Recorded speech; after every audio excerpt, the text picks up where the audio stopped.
ಕಥೆ. ಇದು ಸತ್ಯದ ಕಥೆ. ಇದು ಪ್ರಾಮಾಣಿಕತೆಯ ಕಥೆ. ಪುಣ್ಯಕೋಟಿ ಕಥೆಯಲ್ಲಿ ಬರುವ ಸೌಮ್ಯ ಸ್ವಭಾವದ ಸಾತ್ವಿಕ ಗೋವು ಪುಣ್ಯಕೋಟಿ.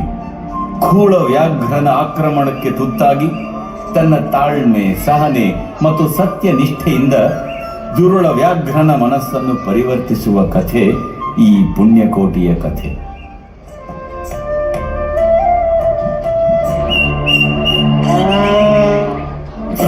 ಮಂಡಲ ಮಧ್ಯದೊಳಗೆ ಬೆರೆಯುತ್ತಿನ ಕರ್ನಾಟಕ ದೇಶದೊಳಿರುವ ಕಾಳಿಗನಿರುವ ಗೊಲ್ಲನ ಪರಿಯ ನಿಂತು ಬೇವೆನು.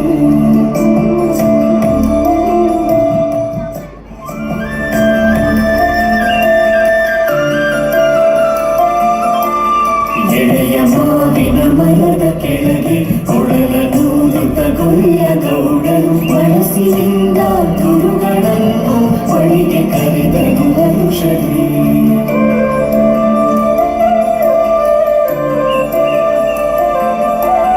ಗಂಗೆ ಬಾರೆ ಗೌರಿ ಬಾರೆ ತುಂಗಭದ್ರೆ ತಾಯಿ ಬಾರೆ ಪುಣ್ಯಕೋಟಿ ನೀನು ಬಾರೆ ಎಂದು ಗೊಲ್ಲನು ಕರೆದನು.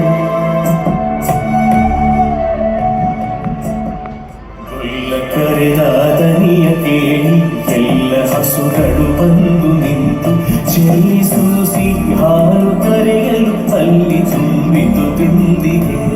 ಸತ್ಯವೇ ಭಗವಂತನಿಂದ ಪುಣ್ಯಕೋಟಿಯ ಕಥೆಯಿದು. ಸತ್ಯವೇ ಭಗವಂತನಿಂದ ಪುಣ್ಯಕೋಟಿಯ ಕಥೆಯಿದು.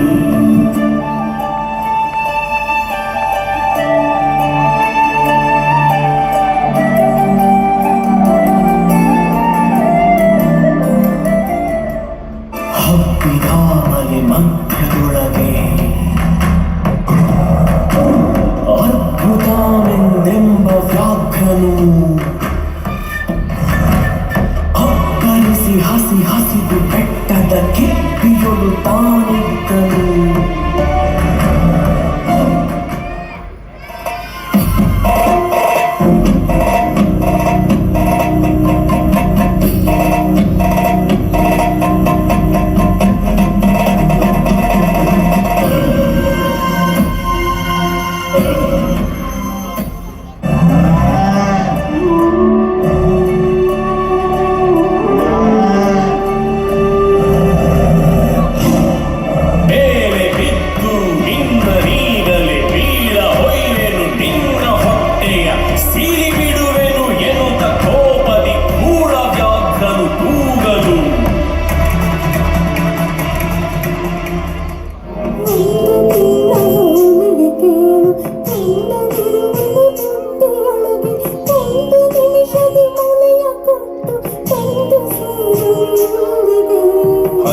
ವೇಳೆಗೆ ಸಿಕ್ಕಿದೊಡವೆಯ ವಶವ ಮಾಡದೆ ಬಿಡಲು ನೀನು ನುಸುಳಿ ಹೋಗುವೆ ಮತ್ತೆ ಬರುವೆಯ ಹುಸಿಯ ನಾಡುವೆ ಎಂದಿತು.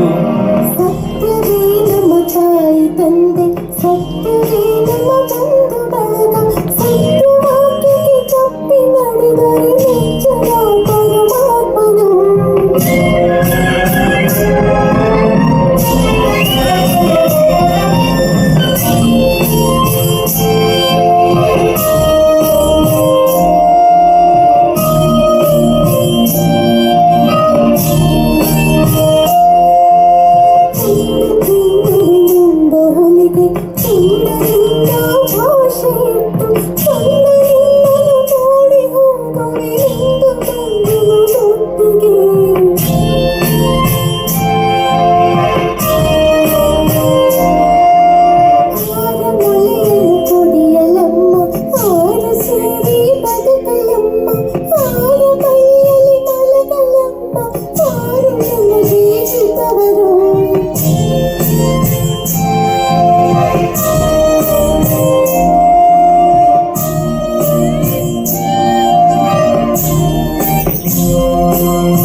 ತಿಂದರೆ ಮೆಚ್ಚನ ಪರಮಾತ್ಮನು ಎನ್ನ ಒಡ ಹುಟ್ಟಕ್ಕ ನೀನು ನಿನ್ನ ಕೊಂದು ಏನ ಪಡೆವೆನು ಎನ್ನುತ್ತಾ ಹುಲಿ ಹಾದಿ ನೆಗೆದು ತನ್ನ ಪ್ರಾಣವ ಬಿಟ್ಟಿತು